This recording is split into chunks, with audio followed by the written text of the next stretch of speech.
High-value individual arestado sa lungsod ng Tacurong. Cati Bridge sa bayan ng Libak, pansamantalang isinara. Purok San Jose, kampiyon sa Barangay San Pablo Interpurok Basketball League sa lungsod ng Tacurong.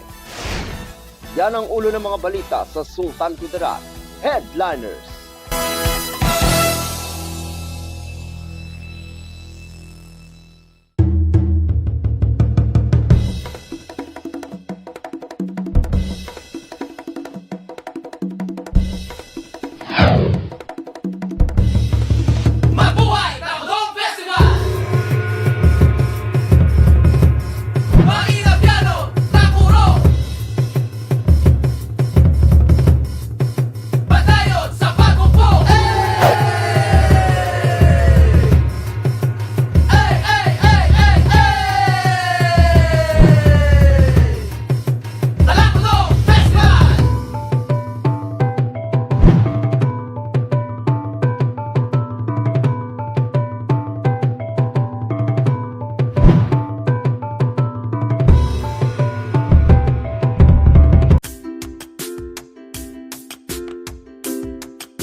Magandang araw, lalawigan ng Sultan Kudarat. Narito na ang mga pangunahing balita sa Sultan Kudarat Headliners ngayong Setyembre 6, taon 2024. High-value individual arestado sa lungsod ng Tacurong. Narito ang ulat. Sa pinagsanib na tauhan ng Tacurong City Police Station sa pangunguna ni Police Major Willie L. Lenumta, Deputy Chief of Police RRD-12 Tracker Delta at 1202nd RMFB-12, nagpatupad ng search warrant number 022-2024 para sa paglabag sa Republic Act number 9165 na inisyu ng Presiding Judge ng RTC Branch 20 ng 12 Judicial Region, lungsod ng Tacurong, lalawigan ng Sultan Kudarat noong ika-4 ng Setyembre taong kasalukuyan. Matagumpay na naaresto ng operating team ang isang lalaking individual, 25 taong gulang, binata, walang trabaho na matatagpuan sa Purok 5, Barangay Rahamuda, lungsod ng Tacurong, lalawigan ng Sultan Kudarat sa ilalim ng PIDEA Control Number 30001-092024-0039. Nabili sa suspect ang mga sumusunod: isang pirasong small size at 4 na piraso na big sized heat-sealed transparent plastic sachet na naglalaman ng puting crystalline substance ng hinihinalang shabu na minarkahang P1-CVE 09-04-2024 hanggang P5-CVE 09-04-2024 na may perma pa o mas mababa sa 6 na gramo ng hinihinalang shabu na may tinatayang street value na 40,800 ng piso at brown o black leather coin purse na may markang P6-CVE 0904-2024 na may perma. Ang paghahanap ay isinagawa sa maayos na paraan at nararapat na nasaksihan ng kanyang ina na kasama ang mga mandatoryong testigo ng Barangay Kagawad at kinatawan ng media. Nasa kustodiya na ng Tacurong City Police Station ang nadakip at nasamsam na mga ebidensya para sa kaukulang disposisyon. Ipinaalam sa kanya ang uri ng pag-aresto sa kanya at ipinaalam sa kanya mga karapatan sa konstitusyon.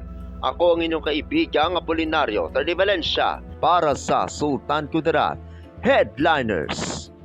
Cati Bridge sa bayan ng Libak, pansamantalang isinara. Narito ang ulat. Epektibo noong Miyerkules, ika-4 ng Setyembre taong kasalukuyan, ang pansamantalang isinara ang Cati Bridge sa Barangay Poloy-Poloy, bayan ng Libak dahil sa bisa ng Executive Order No. 72, Series of 2024, dahil lumabas sa fine days o observation na nakitaan ng pagkatibag ng nagiiwan ng laman ng ilang metro.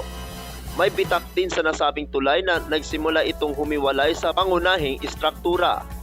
Batay din sa rekomendasyon, kailangan itong isara at ayusin base sa isinagawang aktwal na inspeksyon ng Municipal Engineering Office noong ika-30 ng Agosto taong kasalukuyan, bunsod kasi ng sunod-sunod na walang humpay na pag-ulan nitong mga nakaraang mga linggo. Matatandaang nasira rin ng Bagyong Paeng ang nabanggit na tulay kung saan ang halos na dumaraan ay kailangang sumuong sa ilog para makatawid at apektado din ang mga nasa highland barangays. Ako ang inyong kaibigang Apolinario Terde Valencia para sa Sultan Kudarat Headliners.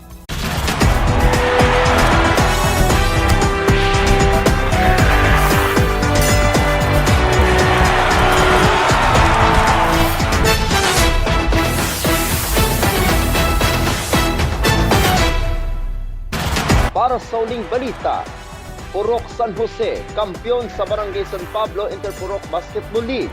Narito ang ula. Naging maingay ang mga supporter ng dalawang koponan sa laro na kung saan sa tatlong quarter, naghahabulan ang mga puntos. Sa second quarter, lamang ang purok pagkakaisa ng isang puntos sa puntos na 28-27. Sa nangyaring laro, naging mainit din ito dahil sa reklamo ng coach ng purok pagkakaisa sa isang manlalaro. Nagkaroon din ng pagkakainitan sa dalawang manlalaro na kalaunan nagkaayos rin ito. At nagreklamo din ang isang supporter ng Purok San Jose dahil may isang puntos na hindi nabilang. Sa pagtapos ng ika-4 na quarter, panalo at kampiyon ang Purok San Jose sa puntos na 56-52. Mangyayari ang paggawad ng kampyonato sa ika-20 ng Setyembre taong kasalukuyan sa ika-2 araw ng pagdiriwang ng ika-64 na Foundation Anniversary ng Barangay San Pablo. Ang palarong ito ay bahagi ng programang Pampalakasan ng Barangay San Pablo, sangguniang kabataan na pinamumunuan ni Chairperson Mylene B. Celeste, kasama ang mga SK Kagawad na sina Honorable Maxine Angela, J. Aguilar, Honorable Mark Dave Manipon, Honorable Starlene Modesto, Honorable Ivan de la Cruz, Honorable Mike Caspillo Jr., Honorable Christine Rabino at Honorable Ashley May Aranico. Ako ang inyong kaibigang Apolinario Terde Valencia para sa Sultan Kudarat Headliners.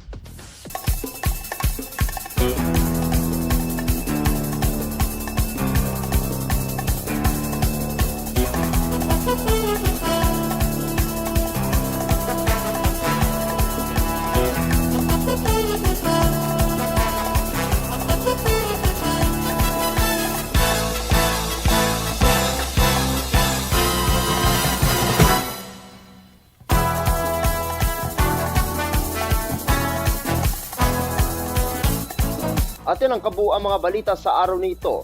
Mga balitang kailangan ninyong malaman. Balitang walang kinakampihan. Balitang totoo. Balitang may dalang aral at inspirasyon. Ito ang Sultan Kudarat Headliners.